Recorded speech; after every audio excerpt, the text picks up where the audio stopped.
तो one nation one election का bill जो है मोदी सरकार ने सदन में पेश कर दिया है।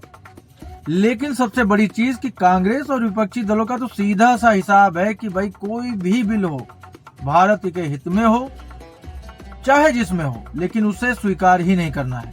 बोलना तो उसके खिलाफ ही है, उस पर चर्चा भी ना हो, उसके बारे में बात भी ना हो। यही रवैया आज फिर देखने को मिल गया। जैसे ही बिल पेश किया जो कानून मंत्री हैं उन्होंने, तो हो हल्ला होने लगा, हंगामा मचाया जाने लगा और ये होने लगा कि भाई ये बिल पास तो छोड़ दो, इस सदन में पेश होना चाहिए या नहीं होना चाहिए, सदन में इसे स्वीकार किया जाना चाहिए या नहीं किया जाना चाहिए।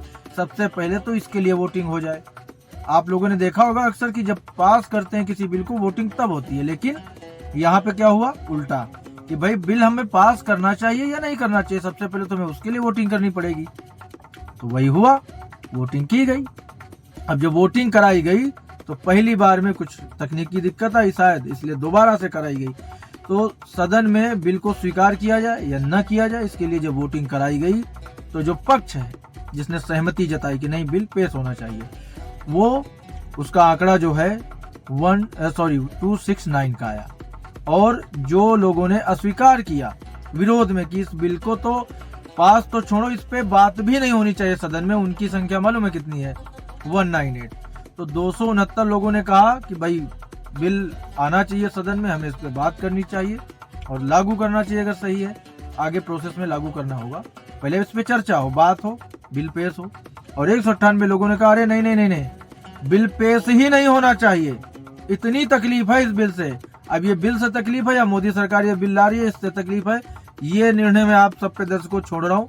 लेकिन अभी की जो मैं आपको खबर बता रहा हूँ सबसे बड़ी वो यही है कि बिल को लेकर के ये विवाद हुआ है, लेकिन फिर भी 269 मतों के साथ स्वीकृति हो गई है। यह बिल पेश हो गया है सदन में, आधिकारिक रूप पर हो गया है। अब इस पर चर्चा होगी, आगे जो भी कानून बनेगा वो बात की बात है। लेकिन अभी यह है कि यह बिल आ गया है सदन के अंदर। लेकिन देखने वाली चीजें हैं कि आप सोचो कि बिल पास तो छोड़ो, उसे लाना चाहिए नहीं, इसी पर भी बवाल होता है। कांग्रेस का तो सीधा हिसाब है, करना ही नहीं है चर्चा किसी भी बिल पे, उन्हें अडानी पे बात करनी है और प्रियंका गांधी को फिलिस्तीन का बैग टांग के जाना है अंदर, उस पर चर्चा होनी चाहिए। ये सब वैलिड चीजें हैं चर्चा करने की, लेकिन देश हित में कोई अगर बड़ा कदम सरकार उठाए या बिल लेकर के आए तो उस पर चर्चा कतई नहीं होनी चाहिए। ये सीधा स्टैंड है इस समय विपक्ष का। फिर होता है कि विपक्ष तो बात ही नहीं करना चाहता, विपक्ष बात ही कैसे करेगा। चलो आगे जो भी अपडेट है आपको बताते हैं, तब तक आप देखते रहिए इम्पैक्ट भारत टीवी।